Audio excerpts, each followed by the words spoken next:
আওয়ামী লীগ ও জামাতকে এক কাতারে ঠেলে দিয়ে নজিরবিহীন ভুল করছে বিএনপি সরকার। অচিরেই বিএনপি টের পাবে তারা কি করেছে। তো দর্শক, অবশ্য তারেক রহমান কিংবা বিএনপি সরকার তারেক রহমানের নিজের কারণে যে ডুববে তা না, কিছু বাচাল তারেক রহমানকে ডুবাবে। যেমন আওয়ামী লীগ সরকার পতনের পর আওয়ামী লীগের আমার ভাইরা অনেকে পর্যালোচনা করছেন যে কাদের বাচালতার কারণে আজকে এই অবস্থা। এই জন্য অনেকে ওবায়দুল কাদেরকে দায়ী করছেন যে ওবায়দুল কাদের অতি কথন, আবার কেউ কেউ আরো অনেক মন্ত্রীকে দায়ী করছেন, হাসান মাহমুদ বা ইত্যাদি ইত্যাদি। এভাবে পর্যালোচনা চলছে। তো বিএনপি যদি এরকম পতন হয়, তো বিএনপিও তাদের কিছু লোককে দায়ী করবে। কেন, আওয়ামী লীগ তো 15.5 বছর দেশ চালিয়ে তারপরে পতন হয়েছে, আর বিএনপি 1.5 মাসের মাথায় তাদের পতন নিয়ে ব্যাপক আলোচনা হচ্ছে বিভিন্ন গ্রাউন্ডে। মানে বিএনপির কপালে বিপদ আছে।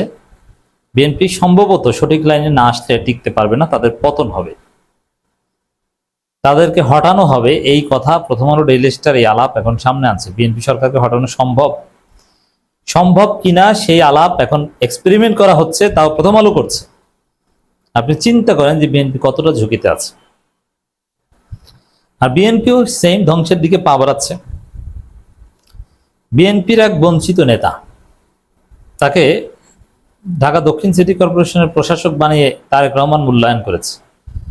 আব্দুল সালাম, বীর মুক্তিযোদ্ধা, আমার ব্যক্তিগত পছন্দের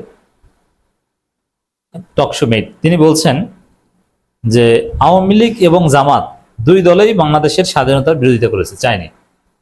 স্বাধীনতা চেয়েছে শুধু বিএনপি। দেখেন, এই ধরনের বাটপারি, ধান্দাবাজিমূলক কথা এবং চেতনাবাজির কথা, এইগুলোই একটা দলের রেজিমের পতনের জন্য যথেষ্ট। যদি টিকে থাকতে হয়, জনগণের পালস বুঝে জনগণের সমস্যা সমাধান রাজনীতি করতে হবে। কিন্তু আপনি চেতনাবাজি যদি করতে চান, আপনার ধ্বংস অনিবার্য। তবে আওয়ামী লীগ চেতনাবাজি অনেকদিন করতে পারে, আর বিএনপি, আওয়ামী লীগ যদি 15 বছর করতে পারে, বিএনপি সেটা 15 মাসও করতে পারবে না। কারণ আওয়ামী লীগের চেতনাবাজি করার অ্যাটলিস্ট অধিকার আছে, জনগণ না মানলেও অধিকার আছে। কিন্তু বিএনপির তো অধিকারই নাই। তো বিএনপি সেই চেতনাবাজি করা শুরু করেছে। কি উদ্ভট পথে হাঁটছে বিএনপি। দেখেন, এরকম উদ্ভট পথে হাঁটলে তো পতন হবেই, আপনার তো ধ্বংস হবেই। এই যে কথাটা দেখেন, একজন বীর মুক্তিযোদ্ধা বিএনপি নেতা, গুরুত্বপূর্ণ নেতা, তিনি বলছেন যে আওয়ামী লীগ এবং জামাত দুই দলেই স্বাধীনতা বিরোধী, স্বাধীনতার পক্ষে শুধু বিএনপি। এর তো দড়ি দিয়ে বাধা দরকার। কোন পাগল ছাগল, কোন গর্ত থেকে উঠে এসেছে এ নাকি আবার মুক্তিযোদ্ধা? প্রথম কথা হচ্ছে যে আওয়ামী লীগ স্বাধীনতা বিরোধী, মুক্তিযুদ্ধ চায়নি, এই কথা বলা ইতিহাসের সেরা মিথ্যাচার। বাংলাদেশের মুক্তিযুদ্ধ হয়েছে আওয়ামী লীগ সরকারের নেতৃত্বে। মুক্তিযুদ্ধকালীন যে প্রবাসী সরকার ছিল, সেই প্রবাসী সরকারটা ছিল আওয়ামী লীগ সরকার। সেই প্রবাসী সরকারের রাষ্ট্রপতি ছিলেন স্বাধীনতার ঘোষক এবং স্বাধীনতার সর্বাধিনায়ক জাতির জনক বঙ্গবন্ধু শেখ মুজিবুর রহমান, এবং প্রধানমন্ত্রী ছিলেন তাজউদ্দিন আহমেদ, রাষ্ট্রপতি ছিলেন সৈয়দ নজরুল ইসলাম। এটা যে অস্বীকার করবে, সে মুক্তিযুদ্ধের ইতিহাস বিরোধী, মিথ্যুক, বাটপার, ধান্দাবাজ। চোখের সামনে তো এগুলো অস্বীকার করা যায় না। এবং জয় বাংলা বলে শেখ মুজিবের নামেই যুদ্ধ হয়েছে। শহীদ প্রেসিডেন্ট জিয়াউর রহমানও যুদ্ধ করেছিলেন এবং তিনিও স্বাধীনতার ঘোষণা দিয়েছেন শেখ মুজিবুর রহমানের নামে, বাট মূল ঘোষক শেখ মুজিবুর রহমান। এই তো, এটা তো কোনো সন্দেহ নেই। এবং যারা যুদ্ধ করেছে, মুক্তিযোদ্ধা যারা ভারতে আশ্রয় নিয়ে ট্রেনিং নিয়েছে, এদের সিংহভাগ আওয়ামী লীগ। এবং আওয়ামী লীগ সাংগঠনিকভাবে, একমাত্র সংগঠন আওয়ামী লীগ সাংগঠনিকভাবে যুদ্ধ করেছে এবং যুদ্ধকে ম্যানেজ করেছে এবং যুদ্ধ সংগঠিত করেছে। এবং এই যুদ্ধের যে প্রেক্ষাপট, স্বাধিকার আন্দোলন, এর শুরু কিন্তু সেই 52 ভাষা আন্দোলন বা তার আগে থেকেই, 54 যুক্তফ্রন্ট আন্দোলন, 66 6 দফা, 69 গণঅভ্যুত্থান, তার আগে আইয়ুব খান বিরোধী যে শিক্ষা আন্দোলন এবং 8 দলীয় জোট, ডাক, নানান কিছু, সবকিছুর নেপথ্য ছিল আওয়ামী লীগ। এর মানে এই স্বাধীনতার প্রেক্ষাপট তৈরি করা, ঘোষণা দেওয়া, যুদ্ধ করা, যুদ্ধ সংগঠিত করা, বিজয় নিয়ে আসা, বিজয় পরবর্তী দেশের দায়িত্ব নেওয়া, A to Z ছিল সব আওয়ামী লীগ। আর এই বিএনপির বাটপারের বাচ্চা বাটপার, মৃত্যুকের ঘরে মৃত্যুকে বলছে যে আওয়ামী লীগ স্বাধীনতা বিরোধী ছিল। আরে ভাই, আওয়ামী লীগ ফ্যাসিস্ট। আওয়ামী লীগ বাংলাদেশকে স্বাধীন করেছে, করুক যে।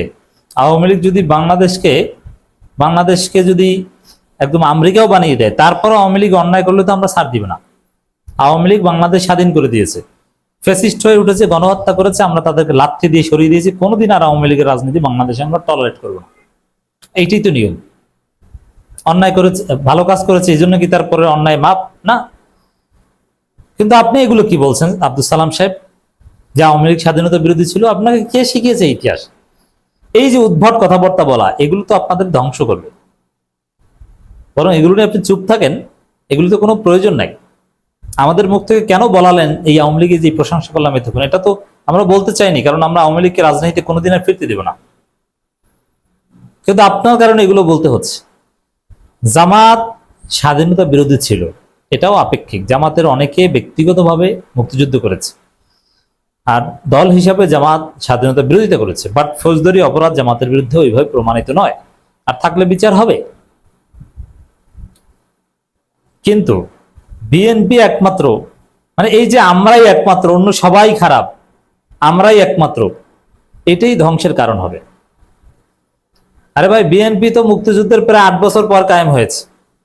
সে বিএনপিকে যদি বলে আর যে আমরাই একমাত্র মুক্তিযুদ্ধের পক্ষে ছিলাম, এর চাইতে ছাগলামি আর আছে? এই এই এই আব্দুল সালাম বলছেন যে জামাত আওয়ামী লীগ দুইটাই স্বাধীনতা বিরোধী, আমরাই ছিলাম মুক্তিযুদ্ধের পক্ষে। অথচ বিএনপি প্রতিষ্ঠিতই হয়েছে মুক্তিযুদ্ধের অনেক পরে, এবং বিএনপি প্রতিষ্ঠিত হয়েছে বেসিক্যালি রাজাকার এবং স্বাধীনতা বিরোধীদের সাথে নিয়ে, মুসলিম লীগারদের সাথে নিয়ে। তো দর্শক, সাজাপ্রাপ্ত অথবা জিয়াউর রহমানের ইন্ডেমনিটি পেয়ে মুক্তি পেয়েছে এরকম অনেকে বিএনপির গুরুত্বপূর্ণ নেতা ছিলেন। আবার অল্প কিছু মুক্তিযোদ্ধা বিএনপিতে ছিল। বিএনপির যিনি প্রতিষ্ঠাতা তিনি নিজেই মুক্তিযোদ্ধা ছিলেন। হ্যাঁ, এই বলে তো বিএনপি নিজেদেরকে একমাত্র মুক্তিযুদ্ধের পক্ষে সখী দাবি করতে পারে না। মুক্তিযুদ্ধ বিষয়ে জামাত বিএনপি সমান সমান, কারণ জামাতও রাজাকার ছিল, মুক্তিযোদ্ধা ছিল, বিএনপিতেও রাজাকার ছিল, মুক্তিযোদ্ধা ছিল। এখনো জামাতেও স্বাধীনতা বিরোধী সে চেতনার ধারক দু একজন থাকতে পারে, এবং বিএনপিতেও আছে। এখানে মুক্তিযুদ্ধ ইস্যুতে রাজনীতি করতে গেলে ওখানে আওয়ামী লীগই সেরা। এখানে যুগ যুগ ধরে জামাত বিএনপি তো একই সাথে ছিল। জামাত নেতাদের 71 ইস্যুতে ফাঁসি দিয়েছে, বিএনপি প্রতিবাদ করেছে। মির্জা ফখরুল বলেছে যে দেশে কোনো যুদ্ধ অপরাধী নেই, যুদ্ধ অপরাধী হচ্ছে পাকিস্তানিরা। মির্জা ফখরুলের বিবৃতি, সেটা স্ক্রিনশট আছে আমাদের কাছে। এই যে আওয়ামী লীগ জামাত দুইটাই স্বাধীনতা বিরোধী, আওয়ামী লীগের পথে হাঁটছে জামাত, জামাতের পথে হাঁটছে আওয়ামী লীগ, এগুলো কি? বা আওয়ামী লীগ কি আর আওয়ামী লীগের পথে জামাত হাঁটছে মানে? আরে ভাই, আওয়ামী লীগ 17 বছর, এই যে দেখেন, এই যে কথা, আওয়ামী লীগ বিগত 17 বছর যে পথে চলছে, জামাত ইসলামী বর্তমানে সেই পথে চলছে। এর চাইতে স্টুপিড মার্কা কোনো মন্তব্য আছে? আওয়ামী লীগ 17 বছর ক্ষমতায় থেকে একটা পথে চলেছে, ওই পথে চলতে গেলে তো ক্ষমতায় থাকতে হবে। সেই পথে চলছে ক্ষমতাসীন আওয়ামী লীগ, আর বলছে জামাত চলছে, জামাত ক্ষমতায়। এই ধরনের গর্দভ টাইপের নেতাদের কারণেই বিএনপি সরকারের পতন হবে, বিএনপি বেকায়দায় পড়বে। এই ধরনের দু একটা কথার কারণেই চারদিকে আন্দোলন ছড়িয়ে পড়বে, বিএনপি জয় বাংলা হয়ে যাবে।